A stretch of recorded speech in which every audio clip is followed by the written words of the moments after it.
بسم اللہ الرحمن الرحیم۔ عباسی دور خلافت میں اسلامی حکومت کی وسعتیں لاکھوں مربع میل کے علاقے تک پھیل چکی تھی۔ مختلف علاقوں کے گورنر اپنے اپنے وسائل کو بروئے کار لاتے ہوئے حکومتی نظم و نسق چلا رہے تھے۔ ان گورنروں میں نہاوند کے گورنر حضرت شبلی رحمۃ اللہ علیہ بھی تھے۔ ایک دن آپ کے قلب میں عشق الہی کی شمع بھڑک اٹھی تو آپ نے اللہ کے عشق و محبت میں گورنری کو قربان کیا اور اپنے باطن کی اصلاح کے لیے حضرت جنید بغدادی رحمۃ اللہ علیہ کی خدمت میں حاضری دینے کا سوچا۔ چنانچہ کئی دن کی مسافت طے کر کے حضرت جنید بغدادی رحمۃ اللہ علیہ کی خدمت میں پہنچے تو شبلی رحمۃ اللہ علیہ نے کہا کہ حضرت، آپ کے پاس باطنی نعمت ہے، آپ یہ نعمت عطا کریں، چاہے اس کو مفت دے دیں یا چاہے تو قیمت طلب کریں۔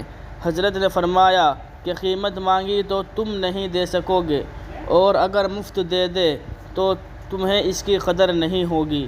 گورنر نے کہا، پھر آپ جو فرمائے میں وہی کرنے کے لیے تیار ہوں۔ حضرت جنید بغدادی رحمۃ اللہ علیہ نے فرمایا کہ یہاں کچھ عرصہ رہو، جب ہم دل کے آئینے کو صاف پائیں گے تو یہ نعمت القا عطا کریں گے۔ کئی ماہ کے بعد حضرت نے پوچھا کہ تم کیا کرتے ہو؟ عرض کیا، فلاں علاقے کا گورنر ہوں۔ فرمایا، اچھا، جاؤ بغداد شہر میں گندک کی دکان بناؤ۔ گورنر صاحب نے شہر میں گندک کی دکان بنا لی۔ ایک تو گندک کی بدبو اور دوسرا خریدنے والے آتم الناس کی بحث و تکرار سے گورنر صاحب کی طبیعت بہت بیزار ہوتی۔ ایک سال گزرا تو حضرت کی خدمت میں عرض کیا، حضرت 1 سال کی مدت پوری ہو گئی۔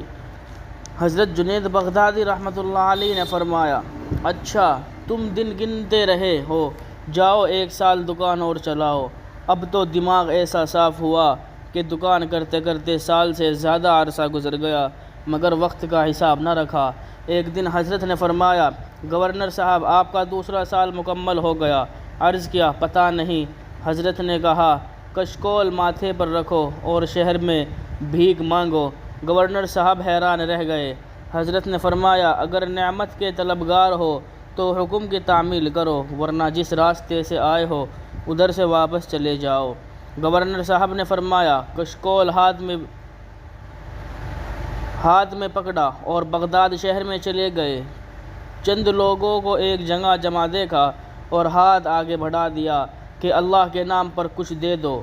انہوں نے چہرہ دیکھا تو فقیر کا چہرہ لگتا ہی نہیں تھا، لہٰذا انہوں نے کہا، کام چور، شرم نہیں آتی مانگتے ہوئے، جاؤ محنت مزدوری کر کے کھاؤ۔ گورنر صاحب نے جلی کٹی سن کر غصے کا گھونٹ پیا اور قہر درویش بر جان درویش والا معاملہ کیا۔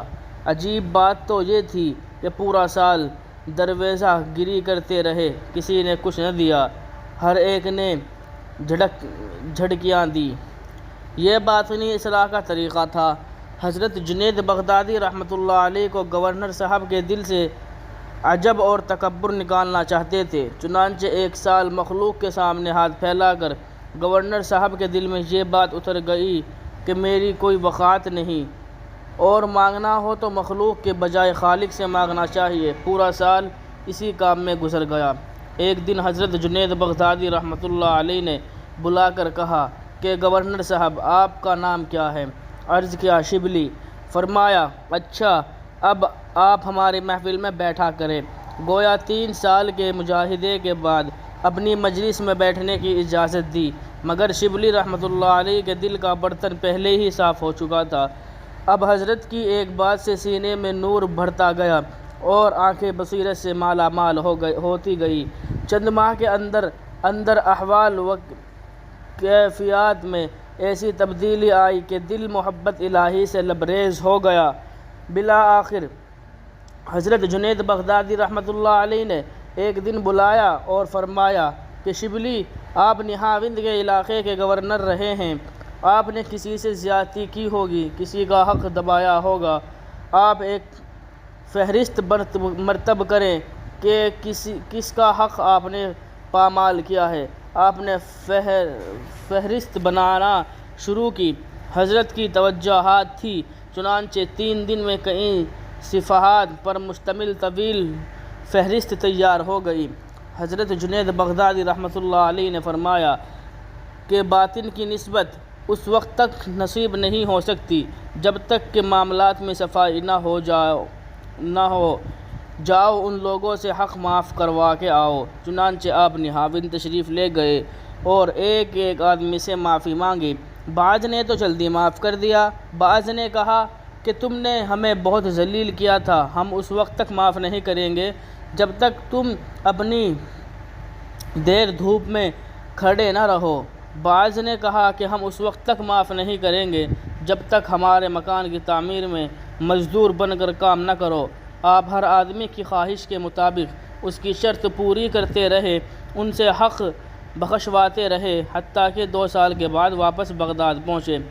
اب آپ کو خانقاہ میں آئے ہوئے 5 سال کا عرصہ گزر گیا تھا۔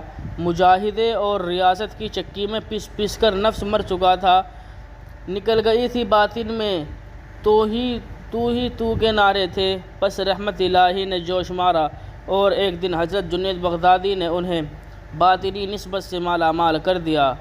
بس پھر کیا تھا، آنکھ کا دیکھنا بدل گیا، پاؤں کا چلنا بدل گیا، دل و دماغ کی سوچ بدل گئی، غفلت کے تار پود بکھر گئے، معرفت الہی سے سینہ پر نور ہو کر خزینہ بن گیا اور آپ عارف باللہ بن گئے، عشق الہی سے دل لبریز ہو گیا۔